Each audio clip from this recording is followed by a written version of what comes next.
Good evening and thank you for joining us on ABC24 for your news at 6. I'm Shakina Davis. We're taking a look at thousands of people who filled the streets of Memphis today for one of its largest events. The St. Jude Memphis Marathon hit the streets of Memphis for its 24th year with about 30,000 spectators.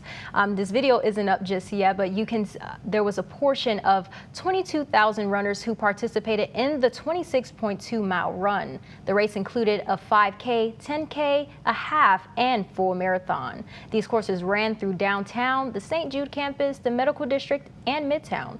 We'll have more on how the marathon went coming up at 10. Well, I hope you're having a terrific day and a great weekend. I know this morning it started off pretty foggy, but it did shape up. We got some sunshine back, but a very similar thing is going to happen once again. Now, all the fog didn't burn away. It just did mainly around where we are here in the Mid-South. Now, there are parts of Arkansas and also the Boone, Missouri, and up toward Kentucky that's still socked in with fog and cloud cover, and it's going to return for all of us throughout the night tonight. So expect some fog in patchy areas when you wake up early in the morning. We'll be at 41 degrees at 9 p.m. Temperatures will hold pretty steady most of the night. We will have the clouds on the increase, so by 6 a.m. expect some fog and also some cloud cover. I'll let you know what the rest of the weekend's going to shape up and how next week's turning out. Your 7-day forecast is on the way.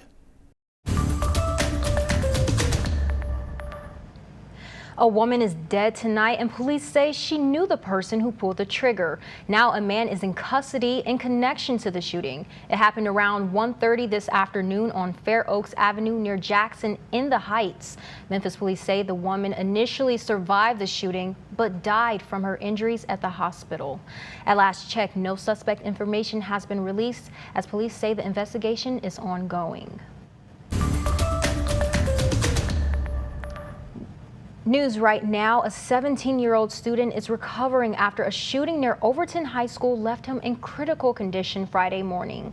The gunfire erupted just off campus in a park many students walk through every day. Tonight, parents say they're concerned and want answers about safety and communication. Here's what we know.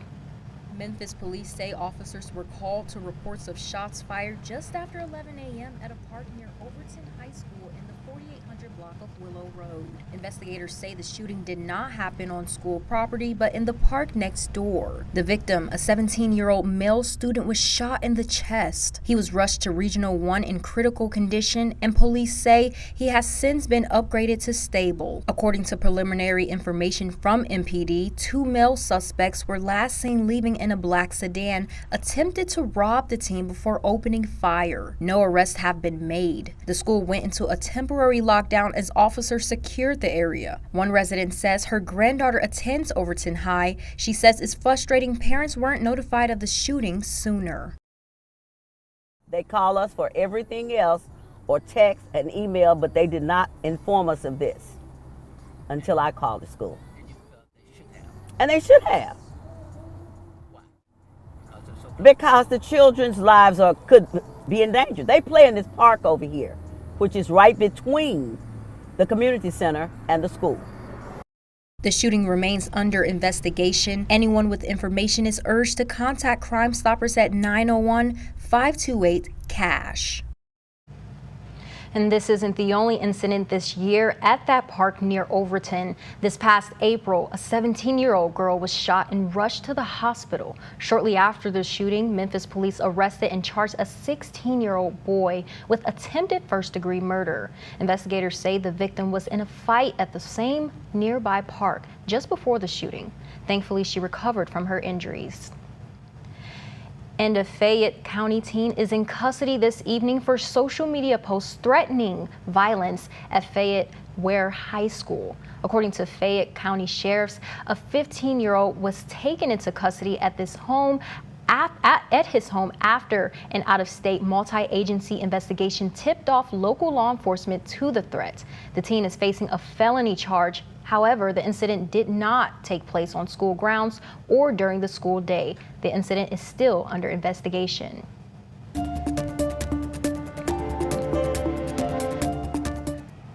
This evening, the Shelby County Sheriff's Department is celebrating the recertification of the main jail. Sheriff Floyd Bonner shared the letter today from the Tennessee Corrections Institute. The recertification of 201 Poplar follows after 12 people died in the Sheriff's Department's custody this year. And back and forth continues between Shelby County Mayor Lee Harris and Sheriff Floyd Bonner over the condition of the county jail. Harris responded Friday to an open letter released by the sheriff's office that points to long-standing issues affecting people in custody. Bonner says a majority of jail deaths are related to choices Mayor Lee Harris made. The sheriff's office confirms the 12 in custody deaths this year after tied to struggles inmates bring with them, including poverty, addiction, and chronic illness. A 6-page open letter to Mayor Harris says the mayor's office selected the healthcare company WellPath, a third-party contractor, to provide medical services to the county's jails. And Mayor Harris responded saying in part, "My concerns have not changed. The jail is in crisis. The ongoing lack of effective management is impacting the well-being of the people housed there." Mayor Harris went on to say it's up to the sheriff's office to address the ongoing deaths inside the jail. And a major drug trafficking ring with direct ties to Memphis is now out of business after a multi-agency raid this week. During a press conference Friday, federal and local investigators say this group ran a sophisticated drug pipeline that reached from West Tennessee to across the country. Our Ezekiel Telemaco was there and has more on what investigators say they found.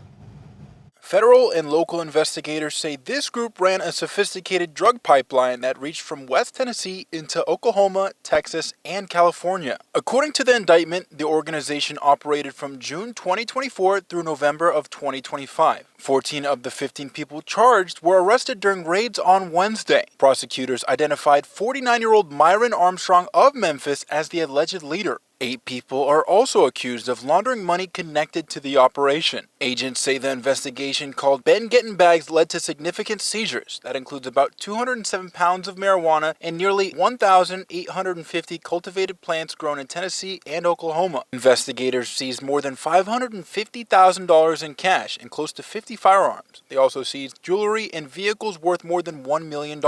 Investigators also uncovered one grown lab in Oklahoma and one in Memphis. The organization managed multiple indoor grow operations in Memphis and received bulk shipments of marijuana from suppliers in Oklahoma and California, including Chinese national Ping Wang. Over the past 90 days, our investigation identified criminal associates in California, Oklahoma, Texas, Florida, New York, and Mississippi. This case is part of the Homeland Security Task Force initiative, which targets cartels, transnational criminal networks, and large-scale drug operations. All 15 defendants face at least 10 years in federal prison if they are convicted. Detention hearings for the defendants are set for next week. And coming up, a holiday spending spike has experts worried. Learn why Buy Now, Pay Later is raising red flags. And later, job losses hit their highest level since the pandemic. Find out what's being driving them after the break.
Taking a closer look at the economy this evening, experts are calling a new report on holiday spending a warning light for the U.S. economy. Between Black Friday and Cyber Monday, shoppers put nearly $2 billion in purchases on buy now, pay later plans. That's according to data from Adobe Analytics. Cyber Monday generated more than $1 billion alone in online buy now, pay later sales.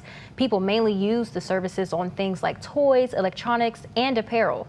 According to digital financial services company Zip, millennials accounted for just over half of the buy now, pay later purchases, followed by Gen Z, Gen X, and baby boomers. And a new report on the labor market suggests the U.S. has cut more than 1 million jobs this year, the most jobs lost since COVID began in 2020. The consulting firm Challenger, Gray, and Christmas, who is behind the report, says the cuts came primarily from the more than 600,000 federal jobs cut by the Trump administration. On the other hand, the report cited AI as responsible for around 55,000 layoffs. The last time job cuts were at similar levels were 2001 and 2002, around the dot-com crash, and 2009 when the financial crisis led to mass layoffs.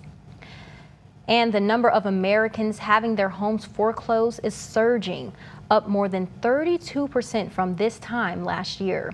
According to a new report from the real estate analytics firm Adam, October was the 8th straight month of year-over-year increases in the number of foreclosure activity. Adam looked at data from more than 3,000 counties across the country that account for more than 99% of the population and found that one in about every 3,800 housing units had a foreclosure filing in this past October. Even though foreclosure starts were up to 20% from a year ago, foreclosure activity remains below historic highs. And we're taking a look at our weather camera tower from downtown. Looking pretty cold out there. We'll have more from our meteorologist, Mike Simon, coming up after the break.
Well, so far the weekend isn't too bad. I know it's a little bit cool for this time of the year, and we have had some fog to start the morning. Well, here's what you need to know going into the next several days.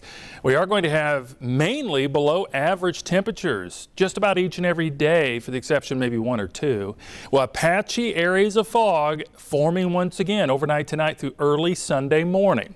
Now, there are low chances of rain, about a 20% for tomorrow, and some other chances of rain come up in the 7-day I'll show you you in just a little bit. Fog lifted away, but some of it still stuck around away from us to the west and to the north.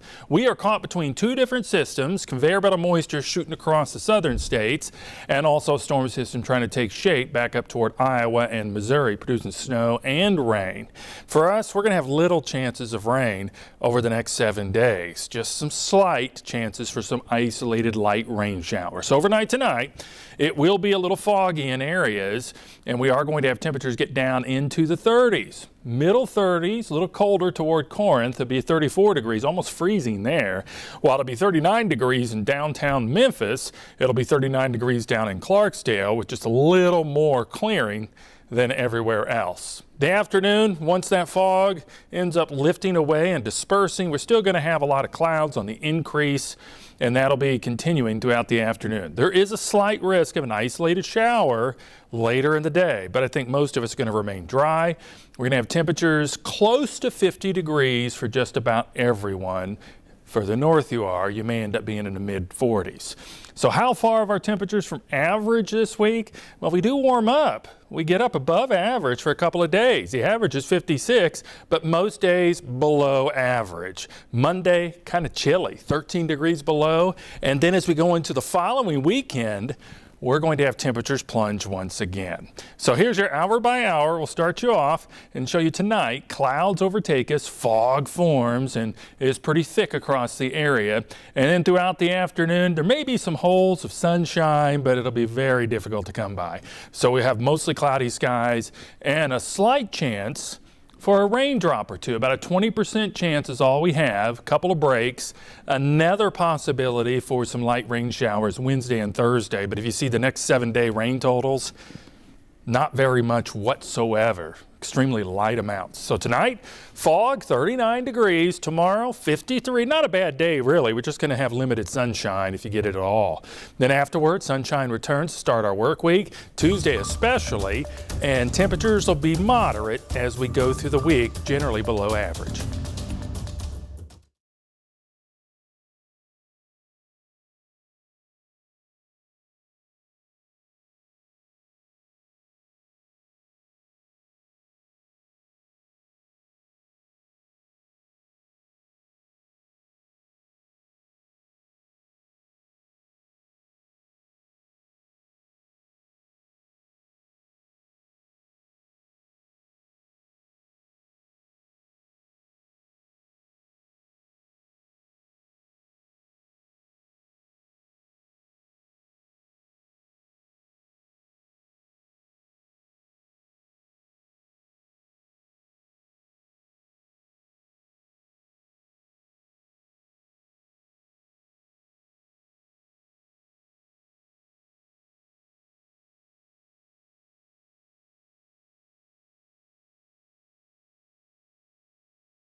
Today, the Memphis Tigers have locked down a new head football coach after Ryan Silverfield's departure to the University of Arkansas last week. Charles Huff, the now former head coach for the University of Southern Mississippi, signed a 5-year contract with the Tigers.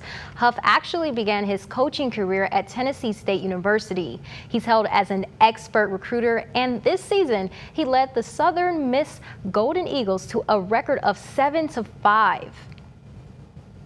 And over at the FedEx Forum, the Grizzlies won by 9 points against the Clippers, but it was not easy. Both teams traded leads in the last 2 quarters. And the game tied in the 4th quarter with under 4 minutes left, but a dunk from rookie Jalen Wells put the Grizz back on track. After that, top scorers Cedric Howard and Jaren Jackson Jr. took care of the rest with a final score of 98-107. And we're taking another look at our downtown weather camera. Still looking pretty cold out there. We'll hear more from Mike Simon coming up after the break.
Well, here's a final look of your 7-day forecast and the rest of the weekend. We have cloud cover mostly tomorrow. Now, there will be perhaps a couple of peaks of sunshine, but not much. Plus, we're starting off foggy as well. And eventually, though, it's not a bad day to get out and do the things that maybe you need to do before the holidays hit us. 53 degrees will be our high temperature. And then we drop 10 degrees Monday, kind of chilly. Might want the coats or at least the heavy jackets. Tuesday, lots of sun. We start to warm up ahead of our next system, giving us a slight chance of rain. But then it gets chilly again, especially next weekend with highs in the 30s. Thanks for joining us tonight. We'll see you again at 10.